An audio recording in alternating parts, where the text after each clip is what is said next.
출근길 뉴스를 종합해드립니다. 깊이 있는 뉴스 YTN FM 출발 새 아침. 이번 주말부터 다시 추워진다고 합니다. 2월 첫 주 이렇게 시작되는데요. 2월은 평창올림픽을 비롯해서 중요한 행사가 많은 달입니다. 여러분들 개인적으로 어떤 계획들이 있는지 모르겠는데요. 어떤 계획이든 매 순간 성실하고 진지하게 임한다면 무슨 일이든 다 이루어질 수 있으리라 생각합니다. 물론 인생이 계획대로 풀리는 것은 아니지만 최소한 계획은 있어야 큰 틀이 어그러지지 않는다는 점을 생각하면 계획을 갖는 것 자체가 중요하다고 할 수 있습니다.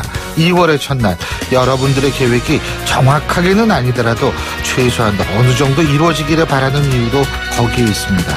신율의 출발 새 아침 3부 순서 먼저 광고부터 듣겠습니다.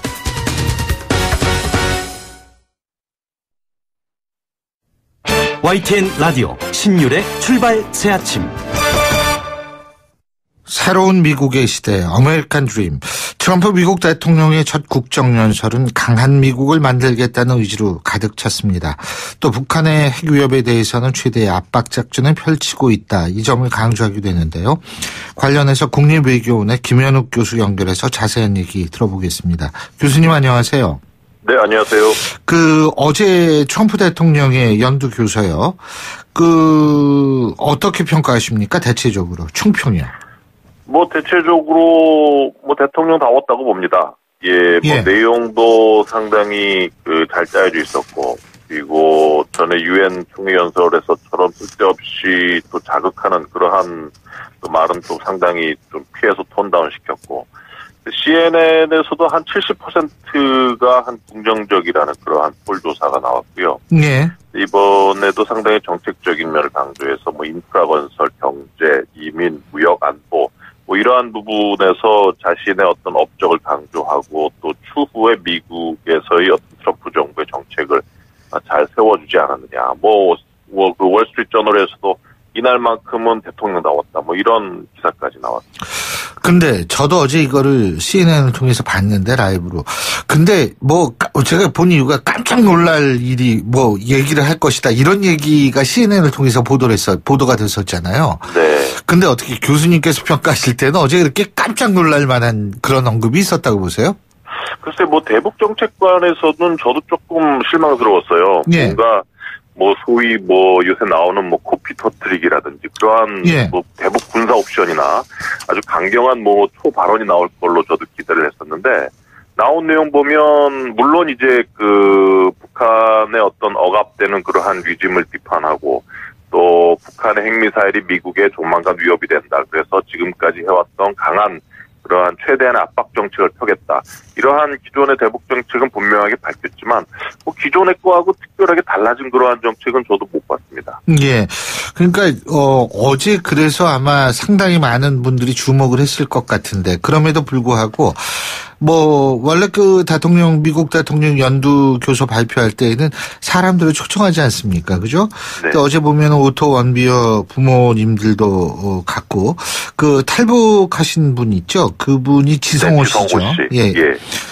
목발 이렇게 갖고 나와서 그거 드는 거 이런 장면을 물론 보여주긴 했습니다만 실제로 이 대북 정책에 있어서의 강경 기조는 유지될 것이다라는 그런 예측은 할 수 있는 그런 부분이 있다고 평가하십니까? 예, 지금 말씀하신 것처럼 오토 원비어 그리고 지성호 씨 이런 것을 자꾸 부각을 시켜요. 저번에 이제 한국 와서 의회 연설을 할 때도 트럼프 대통령이 북한 내부 휴먼 라이트 인권 상황을 계속 설명을 했거든요. 네. 그러니까 계속해서 이제 북한 내부의 어떤 잔인한 억압하는 그러한 북한 정권을 부각을 시키고 거기에서 살고 있는 북한 주민들의 어떤 인권 상황 이런 걸 자꾸 부각을 시키면서 결국은 북한은 잘못된 실패 정권이다. 그리고 이러한 잘못된 정권이 미국을 향해서 핵미사일을 위협을 하려고 지금 핵미사일을 개발하고 있다. 그러면서 계속해서 북한을 타도의 대상, 압박의 대상, 제재의 대상으로 자꾸 몰고 가고 있고 또 그걸 극대화시키기 위해서 말씀하신 것처럼 오토 원비어 부모님 그리고 또 지성호 씨가 거기 나왔고 예상대로 다른 이슈, 예를 들어서 뭐 이민 이슈라든지 이런 거는 민주공화 간의 그 반응이 완전히 확연하게 갈렸는데. 글쎄요, 그렇죠. 북한 관련된 건 뭐 거의 의회, 그 연설장의 모든 사람들이 다. 기립박수. 아주 호응을 하고 있었죠, 예. 근데 지금 교수님께서 압박과 타도 제재 쪽으로 몰고 가고 있다 이런 표현을 쓰셨는데 이 빅터 차 교수 말이에요. 주한미국 대사로 내정이 돼 있다가 결국은 내정이 철회됐다 이건데 그렇다면 지금 압박과 타도와 제재의 대상으로 자꾸 몰고 가고 있다라는 이런 분위기와 빅터 차 교수의 낙마하고 연관이 돼 있다고 보십니까? 예, 그러니까요. 저도 그 연두 교수만 보면 뭐 지금까지 왔던 대북 제재 강화와 뭐 별 차이가 있겠느냐 했는데 결국 빅터 차가 낙마한 것이 결국은 대북 정책에 아주 큰 시그널이 되는 것 같아요. 네. 지금 미국 내에서도 뭐 틸러슨 그리고 이제 매티스까지도 뭐 네. 상당히 대화와 외교적인 그리고 정치적인 해법을 강조를 하는데 결국은 맥메스터 그 국가안보 보좌관이 상당히 강경이거든요. 군사 옵션을 강조를 하고 있고 소위 이제 코피 터뜨리기에 대해서 상당히 긍정적으로 검토를 하고 있기 때문에 그런 상황에서 이제 빅터 차가 낙마한 것은 결국은 북한 입장에서도 상당히 좀 위협을 느낄 수 있고 지금 평창 올림픽 이후 상황이 한국에서는 상당히 지금 중요시되고 있잖아요. 예. 지금과 같은 상황, 비핵화 없이 남북 관계가 계속 굴러가는 상황에서 평창 올림픽이 끝났을 때 어떤 위기가 올 것인가. 아마 그러한 위기 상황에 대처하는 우리 한국 정부의 어떤 대응 태도, 외교적인 해법 마련도 상당히 힘들어지지 않을까 생각을 합니다. 지금 교수님께서 코피 터트리기 이 말씀하셨는데 우리 청취자 여러분을 위해서 이 코피 터트리기 전략이라는 것이 예를 들면 어떠한 것인지 간단하게 설명해 주실 수 있습니까? 그러니까 보통 지금 빅터 차가 반대하는 것도 코피 터트리기라는 건데 소위 이제 그 북한의 핵시설 같은 것을 정밀 타격하고 제한적으로 타격을 하되 동시에 이제 미국의 전략 자산이 한반도를 꽉 둘러싸면서 북한 너네가 이러한 미국의 제한적인 선제 타격에 대해서 보복하면 우리는 너네를 완전히 섬멸시키겠다. 이러한 메시지를 계속 보냄으로써 선제적인 타격에 대해서 북한이 보복하지 못하게 하는 거죠. 그런 건데 이제 빅터 차는 그럼에도 불구하고 북한이라는 나라는 결국은 보복한다. 이렇게 뭐 제한적인 선제 타격이 그걸로 끝날이라고 기대해서는 안 된다. 매우 큰 재앙이 이를 것이다. 이런 주장을 했기 때문에 빅터 차가 낙마를 했던 거죠. 예. 근데요, 지금 서지컬 스트라이크죠. 그러니까 북한 핵시설에 대한 외과적 수술을 하는 그런 것이 코피 터뜨리기 전략인데 지금 그거보다 먼저 나온 게 해상봉쇄 얘기 아닙니까? 네. 이 부분은 어떻게 보십니까, 교수님께서?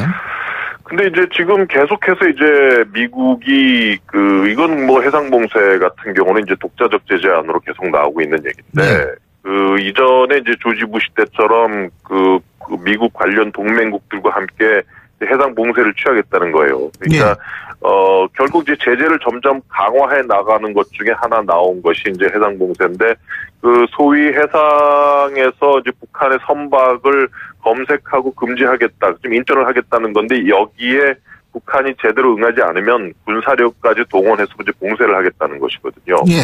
이 부분은 뭐 북한에 대해서 그 소위 단순히 제재 조치가 군사 조치로 전환된다는 의미도 있고 또 한반도에서 불필요한 군사적 긴장이 올 수도 있다는 그러한 우려감이 있기 때문에 한국 정부도 아마 이게 군사적인 의미인 봉쇄, 해상 봉쇄로 이게 옮아가면 여기에 한국이 과연 어느 정도까지 참여를 해야 되느냐 아마 이것도 좀 상당히 고민거리가 아닐까 생각을 합니다. 그러니까 코피 터트기로 직접 가는 게 오히려 더 합리적이다라고 판단을 할 수 있군요, 미국이요.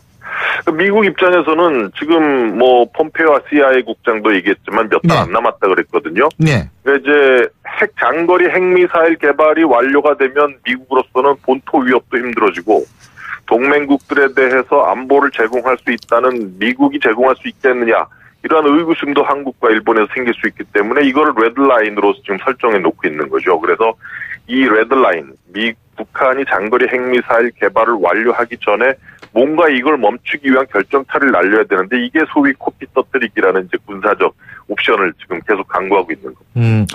그리고요, 러시아가 또 어제 그런 얘기를 했더라고요. 석유 제품 공급 중단은 북한의 입장에서 볼 때는 선전포고다, 이런 얘기를 하지 않았습니까?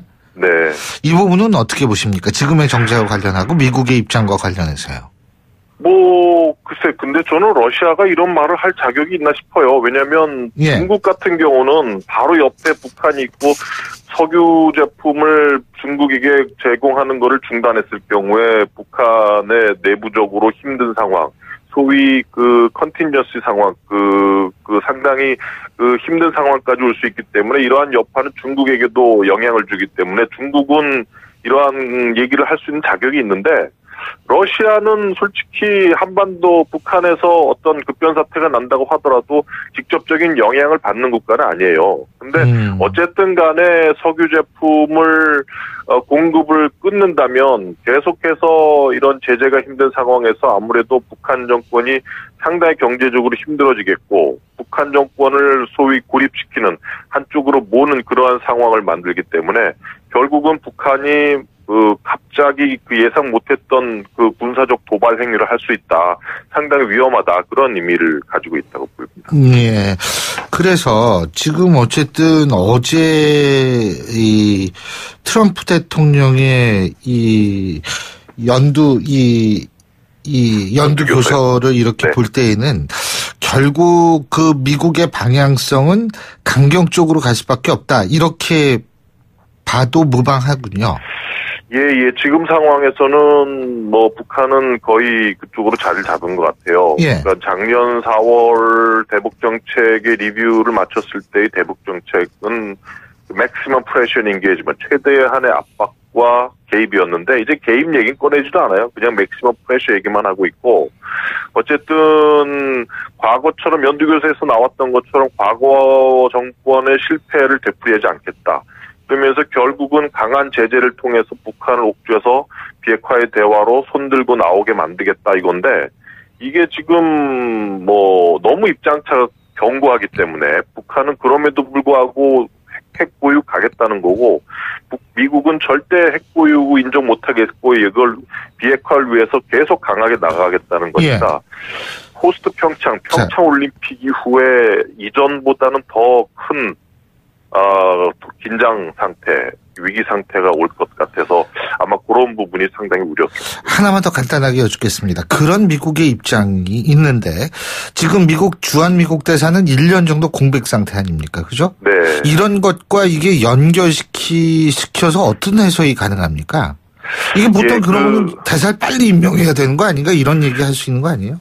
그렇죠. 근데 트럼프 대통령 정부 내 인맥을 인사난이 상당히 힘들어요. 그 결정하는 과정도 트럼프가 제멋대로고 마땅한 풀도 없고 그래서 이렇게 되고 있는 상황인데, 어쨌든 주한미 대사라는 자리는 한미 간의 대북 정책 관련해서 긴밀히 소통을 해줄 수 있는 아주 중요한 자리인데 이게 없단 말이에요. 그래서 저는 오히려 빅터 차가 작년에 어디 회의에서 이런 얘기를 해서 결국은 트럼프에게 마음에 안 들어서 낙마했는데 좀 말조심했다가 한국에 와서 오히려 좀 트럼프 대통령의 군사적 옵션을 좀 막아주는 그러한 중재자 역할을 해줬으면 어땠을까 하는 그러한 아쉬움이 좀 남는데, 지금 상황에서 아주 한국의 외교력, 대미 외교력에도 좀 많이 좀 피해가 가고 있고 또 추후 인사가 또 강경한 인사가 올 것 같아서 참 우려감이 많이 앞섭니다. 네, 잘 알겠습니다. 오늘 말씀 잘 들었습니다. 고맙습니다.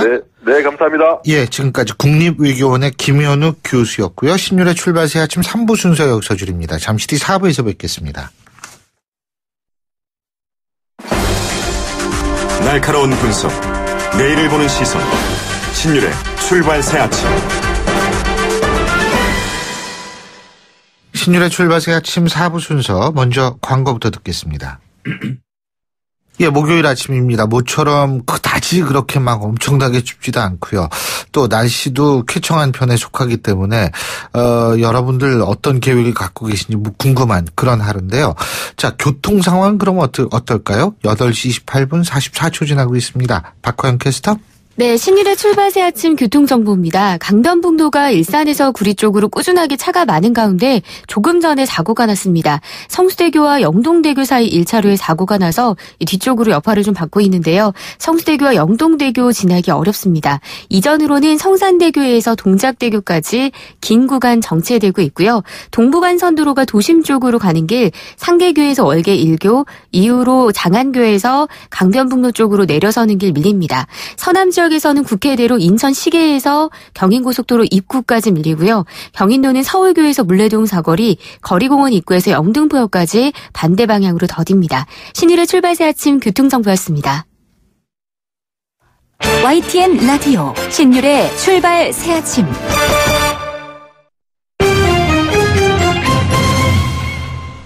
경제 뉴스 알아보겠습니다. 한국경제신문의 정인설 기자 스튜디오에 나와 있습니다. 어서 오십시오. 안녕하세요. 예, 먼저 미국 기준금리 얘기부터. 오늘은 계속 미국 얘기만 하네. 이 미국 기준금리 동결됐어요. 이거 올라야 되는 거 아니에요? 원래는? 근데 이제 3월에 오를 거다 예상하고 있고요. 3월에. 계속 말씀드리지만 333입니다. 1년에 3번씩 3년간 3%까지 올리겠다는 게 미국의 방침인데요. 예. 작년에도 3차례 올렸습니다. 작년에 3월, 6월, 12월 올렸거든요.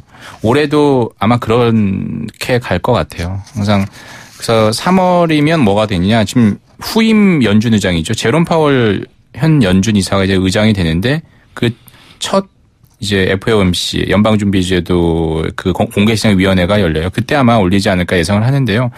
이날 어제 열렸던 우리 시간 오늘 새벽에 끝났던 이 FOMC에서는 만장일치로 동결을 했습니다. 1.25에서 1.5% 그대로 유지를 했고요. 미국의 현재 고용 시장이나 물가 같은 경우 다 예상한 수준으로 가고 있습니다. 미국의 경기는 안정적인 상태로 기조로 계속 성장을 하고 있다 이렇게 보면 될 것 같습니다.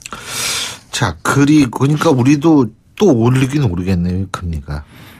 항상 우리 한국은행 금리는 미국에 따라서 가는 경우가 많거든요. 그래서 미국이 원래 그 FOMC를 8번 열어요. 6주마다 여는데 우리나라는 매달 열었습니다. 근데 작년부터 미국처럼 8번으로 바꿨거든요. 기준금리를 결정하는 금통위는. 그렇기 때문에 아마 이게 다 뭐겠습니까? 커닝하겠다라는 얘기거든요. 그럴 미국 따라서 갈 수밖에 없습니다. 예. 예.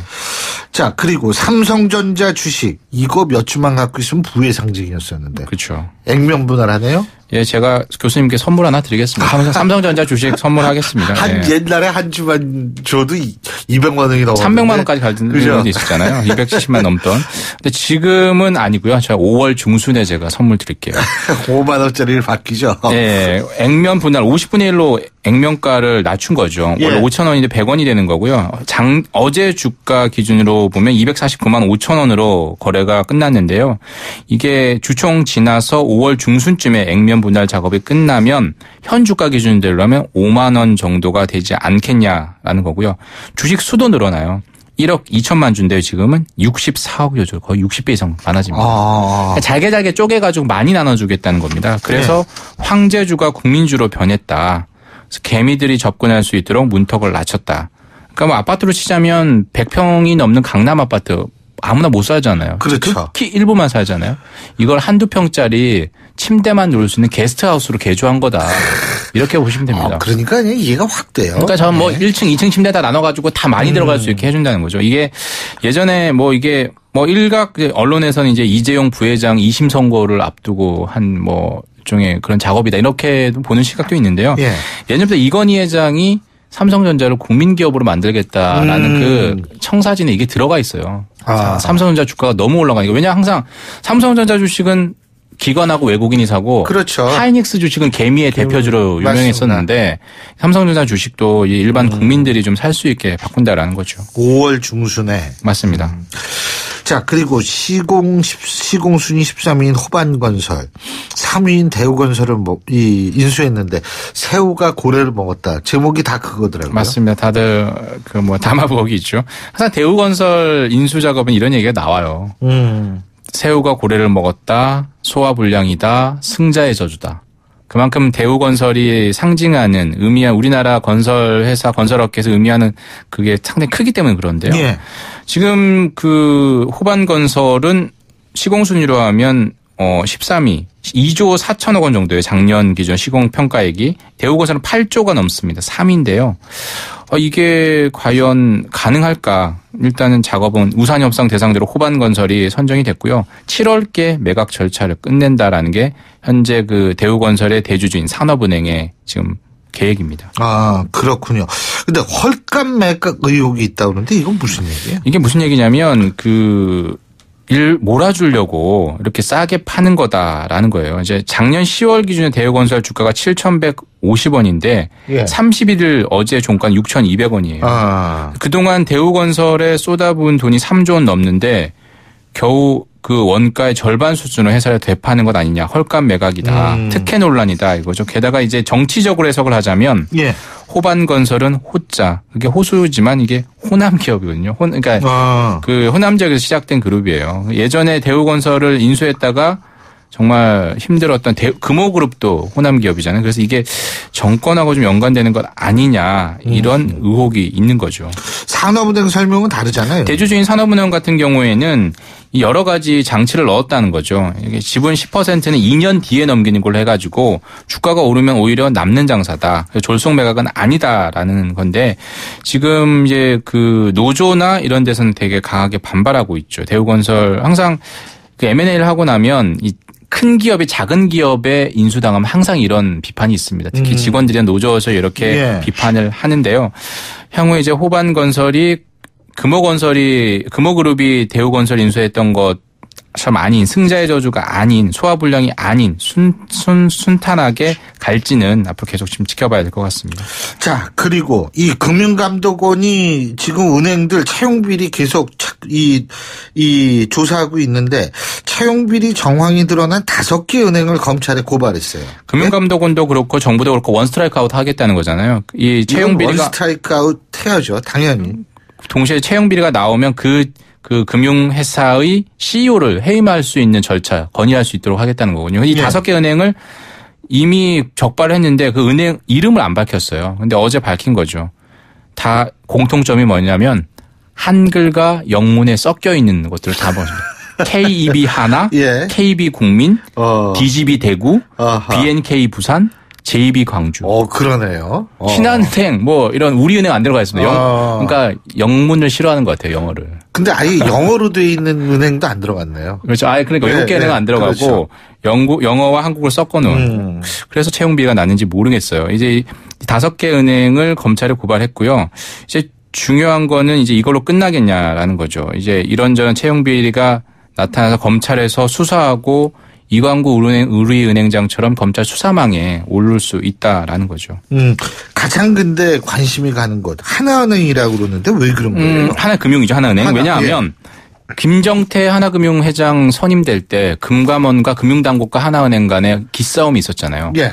그 선임 절차를 좀 늦춰라. 못 늦추겠다. 그래서 관치 논란이 일면서 금감원 금융위가 빠졌는데 그게 10보 전진을 위한 1보 후퇴겠죠. 그래서 이제 이번에 하나은행 하나금융이 채용비리에서 고발했는데 만약에 채용비리가 드러나면 어떡할까요?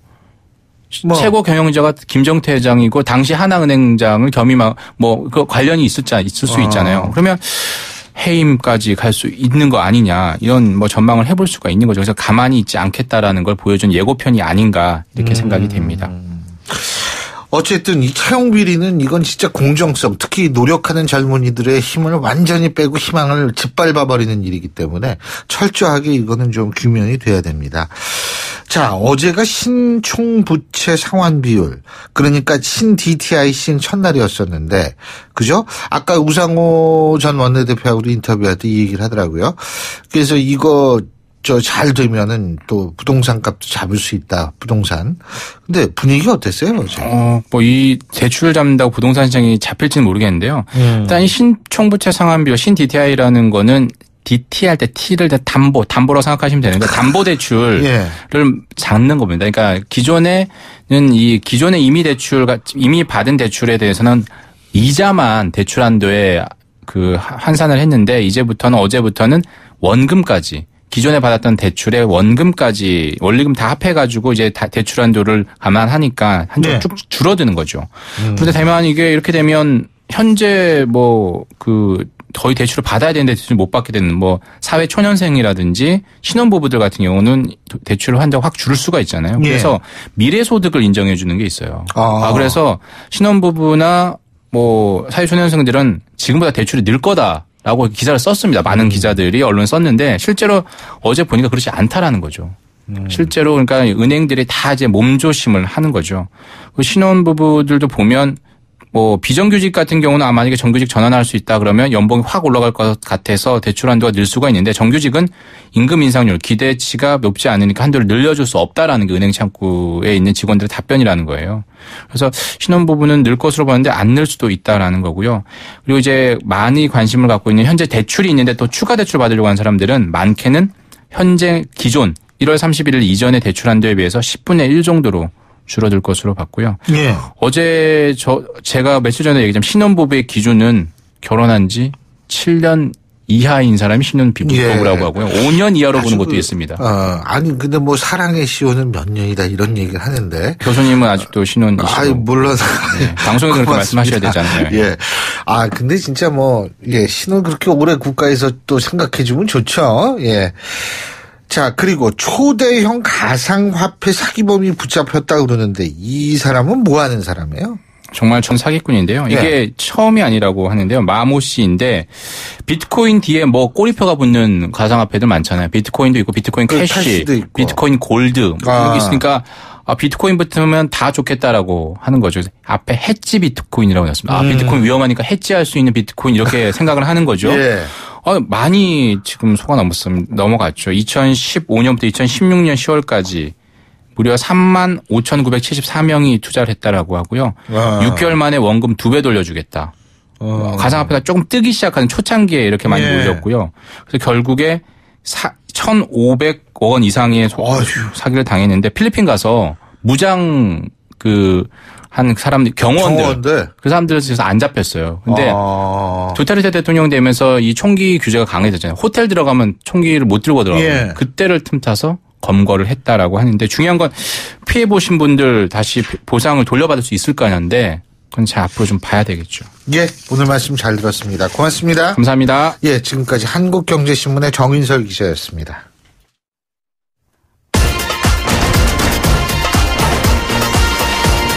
여러분이 지금 듣고 계신 주파수는 FM 94.5MHz입니다.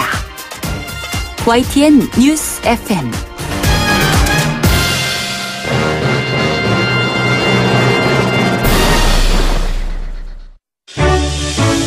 역사의 시선으로 뉴스를 읽어봅니다.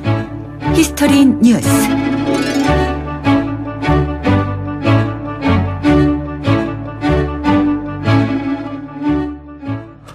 경복궁의 정문인 광화문 현판이 내년 상반기에 흰색 바탕에서 검은색 글씨, 흰색 바탕에 검은색 글씨에서 검은색 바탕에 금박 글씨로 바뀐다고 합니다. 광화문 현판 복원이 이번에 4번째라고 그러는데 그동안 광화문 현판을 둘러싼 부실 복원 논란 이거 사실 끊이지 않았었죠. 그래서 오늘은 이 문화재 복원의 중요성에 대해서 얘기 나눠보겠습니다. 역사학자 전우영 교수님 모셨습니다. 어서 오십시오. 안녕하세요. 이게 이 현판 이 색깔 말이에요. 흰색 바탕에 검은색 글씨인데 지금은 이게 뭐 아니다 이런 논란 저도 좀 많이 봤어요 인터넷에서. 예? 이거 좀 된 거죠 이 논란이요? 2005년도에도 저도 이 문제 가지고 또 다른 언론하고 인터뷰한 기억이 나는데요. 예. 그때도 이제 사진이 좀 확대돼서. 예. 유관 관련 좀 전공자들한테 좀 여러 두루 자문을 구했었어요. 근데 아무리 봐도 검은 판에 흰색 글씨는 아니었고요. 예. 약간 이제 흑백 사진이니까 흰색보다는 좀 더 어둡게 보였기 때문에 붉은 계통이거나 금색이거나 그럴 가능성이 높다라고들 다 많은 사람들이 그렇게 얘기를 했어요. 뭐 저도 그렇게 얘기를 했었는데 왜 흰색 바탕에 검은색으로 되는지는 좀 납득하기 어려운 상황이었습니다. 아니 제가 궁금한 게 사진 전문가들 같은 경우는 그거 이렇게 어떻게 복원하는 복원이 아니고 이렇게 색깔 감도로 해가지고 색을 출원할 수 있을 것 같은데. 지금 이번에 한 케이스도 그런 케이스 있죠. 왜냐하면은요 월트 디즈니 그 옛날 만화들 흑백으로 그려준 거 다 이 칼라로 해가지고 요새 다시 보여주지 않습니까? 그 방식으로 하면 될 것 같아요. 그러니까 이제 그 쭉 사진 좀 설명도가 해상도가 높은 사진들을 좀 구하면 그렇게 해서 보는데 이번에도 그렇게 본 거고요.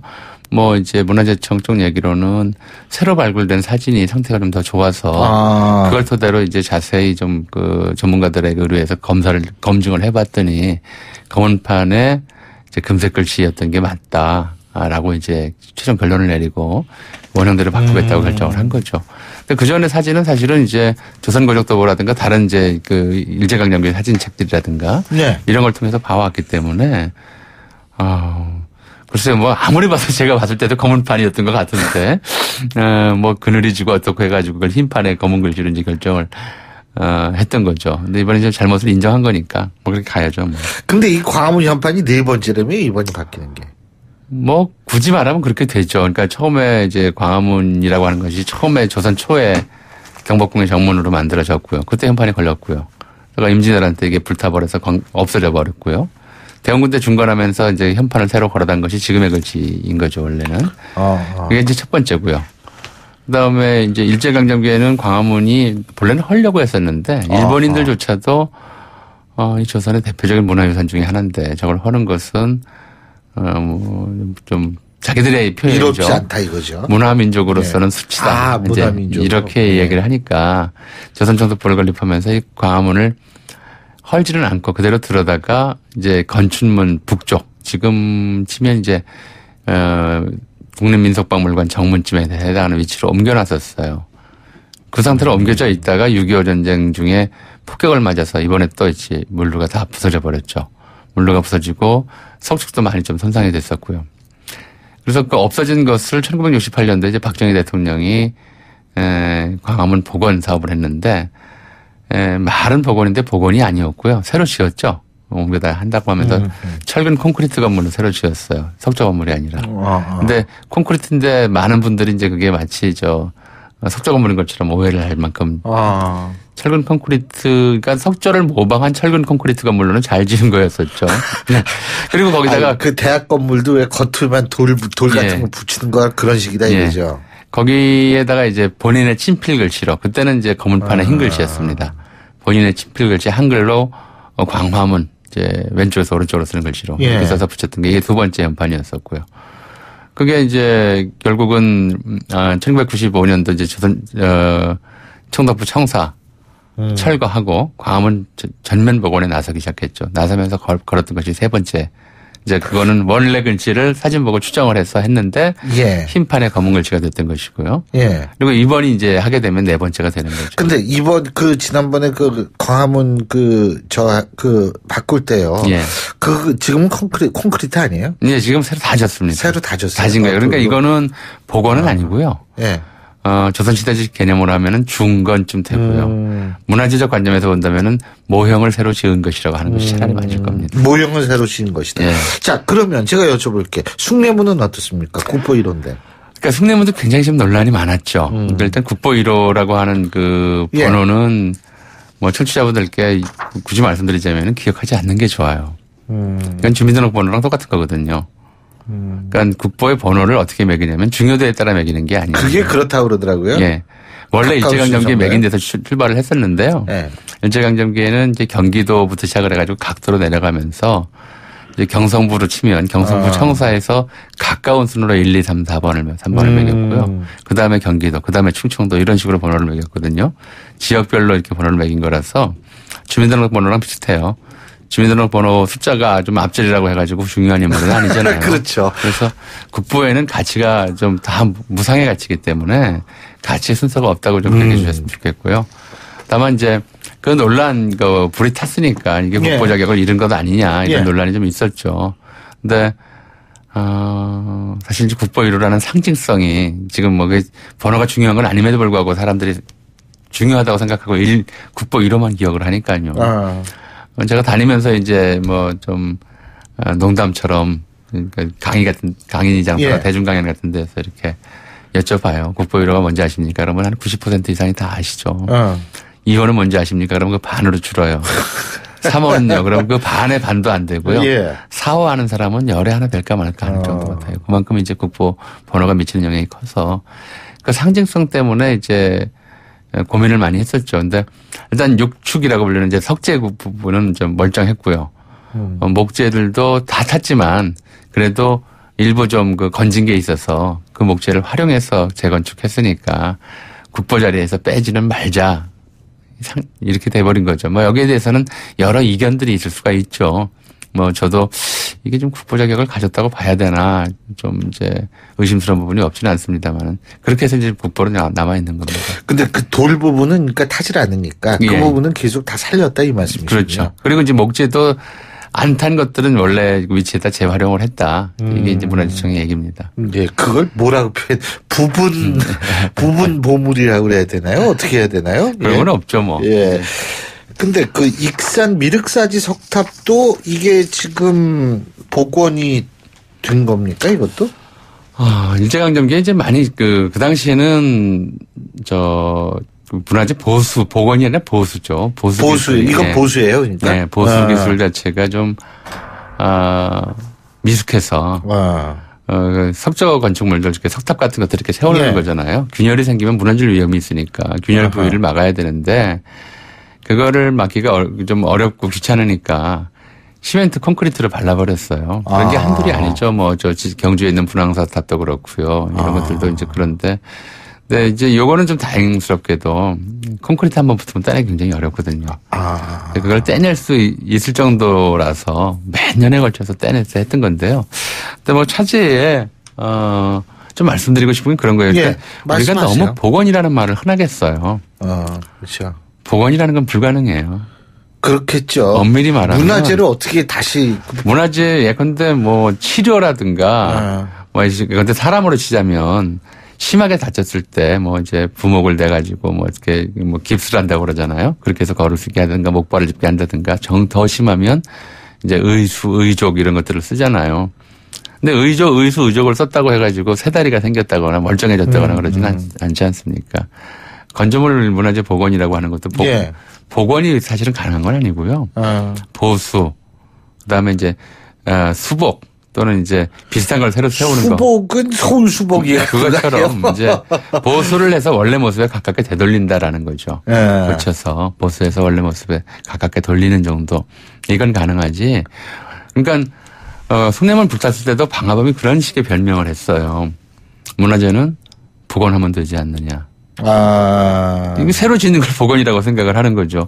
그런 경우 굉장히 많아요. 그래서 예컨대 이제 재건축 재개발 공사 현장에서 뭐 문화재가 문제가 되면 그건 뭐 그거 다 짓고 나서 복원하면 되지 않느냐 이렇게 가볍게 생각하는 것이 하는 분들이 워낙 많아서 복원은 불가능하다. 어떻게든 지키는 것이 최선이고 그 다음에 망가지거나 뒤틀리거나 좀 문제가 생겼을 때는 흔적이 가장 적게 남도록 그렇게 보수하는 것밖에는 방법이 없다. 이걸 좀 우리 청취자뿐만 아니라 국민 여러분들이 다 좀 잊지 말아 주셨으면 좋겠어요. 진짜 그러네요. 근데 이게 사실 우리가 문화재를 지금 수리를 할 수밖에 없는 상황도 있을 거 아닙니까? 그렇죠. 그죠? 언제나 그렇죠. 언제나 그렇고. 네. 그러니까 그거를 수리하고 하는 것하고 또 복원이란 그러니까 그걸 아까 뭐라 그러시죠? 복원이 아니라 수복, 보수, 보조 뭐 여러 가지 개념도 있습니다. 그러니까 그 어쩔 수 없는 경우를 제외하고는 손대는 게 별로 좋지 않다는 유네스코 같은 데서는 어떻게 얘기를 하냐면요. 아주 문화재가 훼손이 됐을 때 전면적으로 수리를 해야 되는데 수리하는 자재 있죠. 석재든 목재든 이걸 원래 것과 아예 다르게 확 표시가 나게 써라. 똑같이 하지 말고. 헷갈리지 않게. 네, 그래서 마치 이제 그 한양도성 같은 경우를 놓고 보더라도 옛날 모양으로 이렇게 사실은 옛날 게 아닌데. 그죠. 꾸며가지고 하는 건 이건 사기다라는 거예요. 그건 사기다. 그래서 원래 남아있는 것들을 보존하는 것이 최선이고 거기에 어쩔 수 없이 이제 새로운 자재를 덧대서 원래 형태를 갖추려면 색깔이든 재질이든 원래 것과 다른 걸 써서 보는 사람으로 하여금 이게 원래 거는 요만큼이고 요건 나중에 이거를 보존하기 위해서 손댄 거다라는 걸 알 수 있게끔 그렇게 해라라는 것이 이제 유네스코의 지침이고요. 그래서 최근에는 이제 우리나라에서도 이번에 한양도 성북원가 사업 같은 경우에도 이제 그런 좀 사례가 이제 생겼는데요. 그렇게 하려고 이제 방향을 바꾸고 있는 편입니다. 그렇죠. 그거 이렇게 헷갈리게 하면은 안 되죠. 지금 뭐 광화문 같은 경우는 완전히 이제 새로 지은 거거든요. 그렇죠. 완전히 새로 지은 것인데도 뭐 이제 해설사라든가 관광 가이드 같은 분들이 이게 조선시대 지은 문이다라고 이제 얘기하는 경우들이 왕왕 있어요. 외국인들한테도 그리고 관광객들한테도 사기치는 거죠. 예, 어쨌든 이 문화재는 있는 그대로의 모습을 보여주는 것이 참 중요하다. 이런 말씀이십니다. 예, 오늘 말씀 여기까지 듣겠습니다. 고맙습니다. 네, 감사합니다. 예, 지금까지 역사학자 전유영 교수님과 함께했고요. 자, 목요일에 보내드린 신율의 출발 새 아침. 오늘 순서는 여기서 모두 줄이겠습니다. 오늘 날씨 비교적 포근합니다. 그리고 날씨도 좋으니까요. 여러분들 오늘 하루는 2월 첫날인 만큼 좀 활기차게 보내시기 바라겠습니다. 전 내일 아침 7시 15분에 다시 오죠. 신율이었습니다. 고맙습니다.